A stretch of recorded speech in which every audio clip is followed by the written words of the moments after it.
नमस्कार जी। मैं हूं आपका अपना जाना पहचाना डॉक्टर अशोक कुमार, संस्थापक एवं संचालक भारतवर्ष की नंबर 1 मशरूम स्पॉन प्रयोगशाला Snow View mushroom lab and training centre 1064 Gandhi आश्रम नरेला दिल्ली एवं सेवानिवृत्त वैज्ञानिक ललरूवास अर्थात चौधरी चरण सिंह हरियाणा कृषि विश्वविद्यालय हिसार। जी हाँ, मेरा फ़ोन नंबर है 98 120 19 128 98 120 19 128। तो दोस्तों, जैसा कि आप जानते हैं, हम आपके लिए एक वीडियो श्रृंखला जो है ना, आपकी जानकारी के लिए, आपको ट्रेनिंग देने के लिए और आपके दिन प्रतिदिन की मशरूम संबंधी समस्याओं के बारे में डाल रहे हैं और इसमें आप इसका काफ़ी मज़ा ले रहे हैं और इसको आप काफ़ी सीखने भी लग रहे हैं। मेरे पास काफ़ी फ़ोन आए कि जो हमने, जैसा कि आप जानते हो, अभी पिछले दिनों हमने एक दिन का ये एक मशरूम उत्पादन सेमिनार या विचार गोष्ठी की थी, तो उसके लिए आपको इनविटेशन दिया था। कई सारे लोग आपके आए, बहुत सारे आपके नहीं आ पाए और यहाँ पे एक छोटी सी एक दिन की सुबह से 9 बजे से लेकर शाम के 5 साढ़े 5 बजे तक का एक ये विचार गोष्ठी हमने आयोजन की थी, जिसमें किसानों ने अपनी तरह तरह की समस्याएं रखी और उसकी हम कुछ झलकियाँ यहाँ पे बनाई। वैसे सारा तो नहीं बन पाया पूरा 8-7 घंटे 8 साढ़े 8 घंटे का प्रोग्राम, लेकिन कुछ कुछ जो है, जैसा भी एक बच्चा था हमारा जिसमें जो है ना ये शूट किया और आपके तक हम इसको जो है ना पहुँचाने की कोशिश करेंगे, क्योंकि काफ़ी आदमियों ने हमारे पास ये फ़ोन करके कि डॉक्टर साहब हम आ नहीं पाए, कम से कम जो झलकियाँ हैं उसकी, आपकी सेमिनार में आपने क्या बताया, लोगों ने क्या पूछा, उसकी कुछ झलकियाँ दे अगर आप इसमें हमारे को वीडियो में डाल दो तो आपकी बड़ी मेहरबानी होगी। तो मैंने इनको ये काफ़ी जो कर रखी हैं, कम से कम भी मेरे ख्याल से 8-10 वीडियो बना रखी हैं, 10-10 11-11 मिनट की, 9-9 मिनट की। तो उनको हम डालने की कोशिश करेंगे और वो आएगा कि 1 दिवसीय मशरूम उत्पादन विचार गोष्ठी की झलकियाँ नंबर 1 भाग 1 भाग 2 भाग 3 इस तरह से हम डालेंगे। तो ये शुरू से लेकर आखिर तक आपका एक जैसा नहीं होगा कि जिसमें आपका वो है, तो आपको ये लगातार देखनी होगी। अगर आप लगातार इनको देखते रहोगे तो आपको काफ़ी कुछ ये पता लग जाएगा कि लोगों की किस प्रकार की समस्याएं हैं और हमने उनका क्या जवाब दिया है।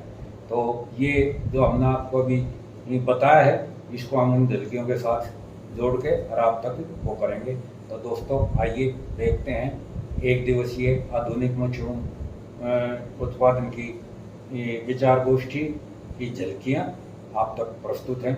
तो लीजिए, आइए। तो है ना, आपका 10,000 से 15,000 पीपीएम होना चाहिए जब आपका स्पॉन रन हो। और ये पीपीएम जो है ना, ये कार्बन डाइऑक्साइड, ये नहीं है कि आपका दिन में तो चले जाए सारा 30,000 25-30 और रात में तुम फिर एग्जॉस्ट खोल दो, पंखा फ्रेश एयर दो और फिर आ जाइयो 2,500 पे। तो वो जो झटका लगता है ना तापमान का, CO2 लेवल का, अब जैसे तुम ही हो, तुम तो अच्छे बड़े तगड़े खाते पीते आदमी हो, बड़े जीव हो। मशरूम तो बिल्कुल बाढ़ से भी पतली जीव है बेचारी। जब तुम्हें ही सर्द गर्म हो जाए है तो उसको नहीं हो जाएगा। कॉमन सेंस इस्तेमाल करो, होगा कि नहीं होगा? तो उसको ये झटकम झटका रहे हैं, तापमान भी ऐसे झटकम झटका रहे हैं और ये CO2 लेवल भी झटकम झटका रहे हैं। तो इसलिए इनका प्रोडक्शन नहीं आया। अब जब प्रोडक्शन पाएगी मशरूम, फिर ये लेवल कैसे घटना है, वो एक प्रोसीजर है कि भाई हर दिन आपको इतनी CO2 घटानी है, इतना टेम्परेचर घटाना है। उस लेवल के हिसाब से, उस तरीके के हिसाब से जब आप घटाओगे तो आपका वो सही बनता बनता बनता बनता पहलवान होता। जैसे बच्चे को शुरू से पहलवान बनाना हो है और उसको शुरू से अच्छा खाना और अच्छी वर्जिश वगैरह देते चले जाओ और बढ़ाते चले जाओगे, तभी तो बात बनेगी ना पहलवान की। एकदम में तो पहलवानी नहीं आओगी। ठीक है, अब जब मशरूम निकलने लगी तो तापमान तो इतना चाहिए, ठीक है, और ये CO2 लेवल ये 800 से 1100 ppm चाहिए।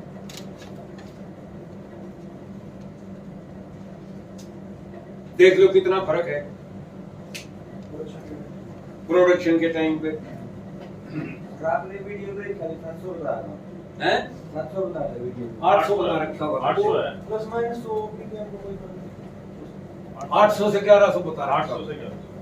फिर देखिए बेटे दोबारा उसने फिर खोल के देख लिए, मेरा एक व्यू बढ़ जाएगा कि मेरे को 10-20 पैसे मिल जाए,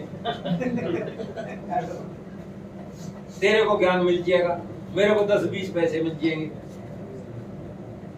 तो हो गया।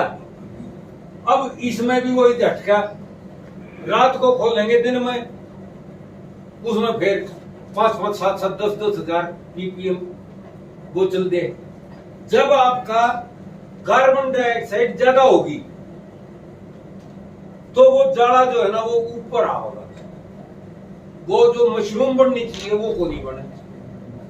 फिर बहुत से आदमी ये शिकायत करते हैं, आप भी करते होगे, आप में भी आई होगी, आप तो 7-8 साल से लगा रहे हो हैं, और ये जो छपरों में लगानी है ये भी नहीं जानते होंगे कि भाई डॉक्टर साहब ऊपर आ रहे हैं, जाड़ा ऊपर आ रहे हैं। जाड़ा ऊपर आने के 2 ही 3 कारण है। सबसे बड़ा कारण क्या है जाड़ा ऊपर आने का, कि आपका उसमें जो केसिंग है उसमें नाइट्रोजन ज्यादा है, मतलब ताकत ज्यादा है। उसकी नाइट्रोजन आपकी कम होगी, जितनी कम होगी उतनी केसिंग अच्छी होगी।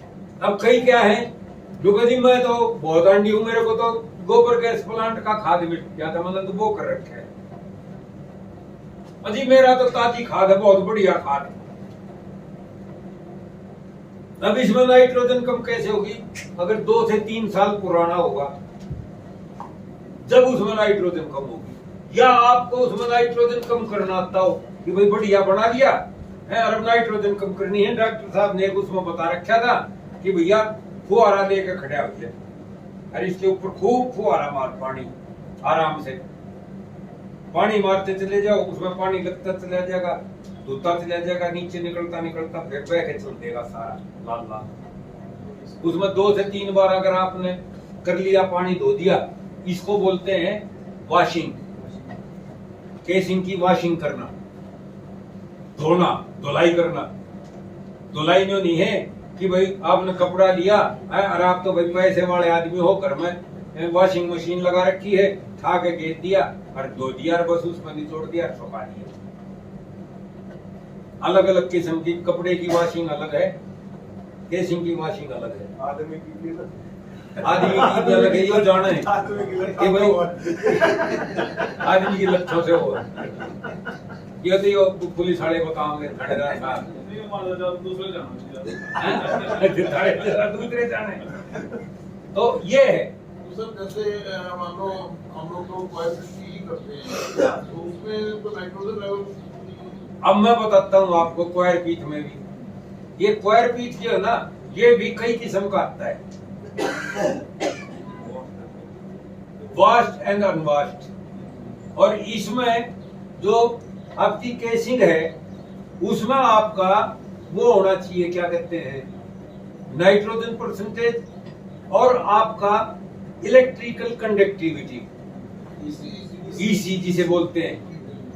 अब अधिकतर उसमें आपके खासतौर से हरियाणा पंजाब में, और इसमें हरियाणा पंजाब में खासतौर से एसी वालों के यहाँ खासतौर से इनको क्या है कि गोबर का खाद नहीं मिलता बढ़िया, तो इन्होंने ये क्वायर पीट लेना शुरू कर दिया है, टोटल क्वायर पीट, और एक और चावल की धान की राखी, वो पहले मिक्स कर दो सर, हम समझे, उसको मिक्स करने लगे। अब आपको मैं बता दूं कि ये जो धान की राख है ना, यो आग लगाई योट भी मेरी है। इन बेवकूफों को नहीं पता था, कृषि विज्ञान केंद्र वालों को या एग्रीकल्चर यूनिवर्सिटी वालों को या सोलन वालों को। क्या होया जब यहाँ पे मशरूम लगने लगी ना, तो गोबर की खाद खत्म होने लगी, और किताबों में लिख रखा था 3 साल पुरानी,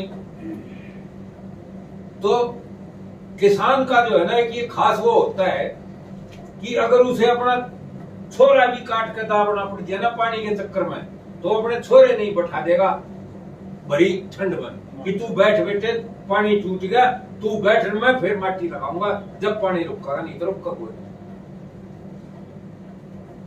किसान अपनी फसल को पैदा करने के लिए किसी भी हद तक जा सकता है। इसी तरह से आप भी मशरूम लगानी है, किसी भी हद तक आप गुजर सकते हो। तो जब इनके यहाँ ये जाड़ा ऊपर आ रहा है, इन्होंने क्या किया, लुगाइयों के बिटोड़े खोदने शुरू कर दिए, जैसे बिटोड़े नहीं बया करती, बिठ बना के।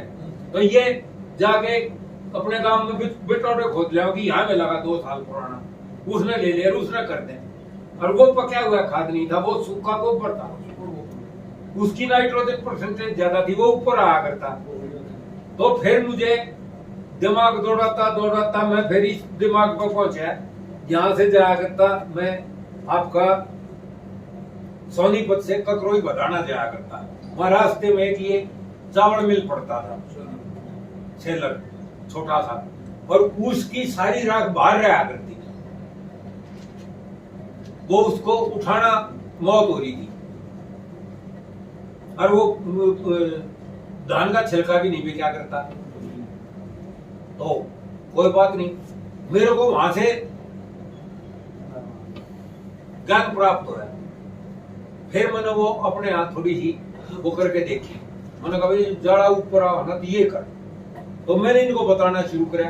इतने बेहुद्दे हैं वे हमारी हिसार यूनिवर्सिटी वाले, उन्होंने 3-4 को साढ़े को केसिंग करवा, इस पर पीएचडी एमएससी करा दी, थीसिस लिखवा दी।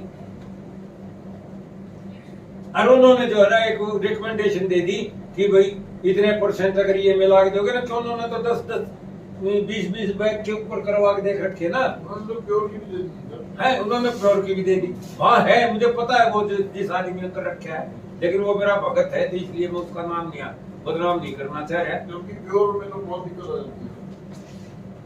उसने काट रखे हैं, वो मेरा भगत है बेचारा, इसलिए मैं उसका नाम नहीं ले रहा, उसको बदनाम नहीं कर रहा, वो रिटायर भी हो गया। लेकिन ये मेरी देन थी, और उसने फिर मोहर लगा दी, और फिर ये सोलन वालों ने मोहर लगा दी, और फिर सोलन वालों ने जर्नल में छाप कर सारे हिंदुस्तान में फैला दी। अब सारे जो है ना इस राखी ने मिला। अच्छा, फिर तुम्हें भी वो राख जो है ना, तुम्हें भी बड़ी सुथरी लगे हो। अब जो खूबसूरत लगेगी, सुथरी लगेगी, मेहनत कम करनी पड़ेगी, उसकी तरफ भाग कर जाओ।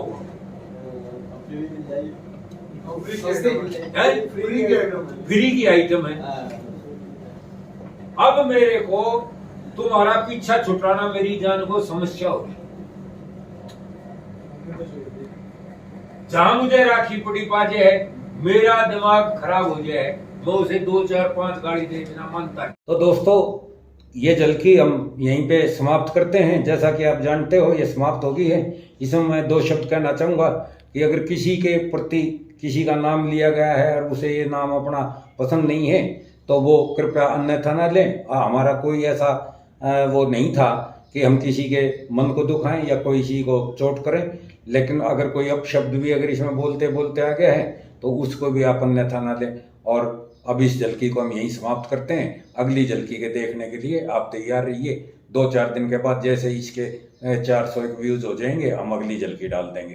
तो आप जल्दी से जल्दी इस झलकी को देखिए, दूसरे अपने साथियों को भी इसको शेयर कीजिए, उनके पास तक भेजिए, वो भी देखें, आप भी देखो, ताकि जल्दी से जल्दी शेयर हो और हम आपके पास अन्य झलकी, अगली झलकी इसकी सेमिनार की डाल सकें। तो दोस्तों, टाटा, बाय बाय, धन्यवाद, नमस्कार।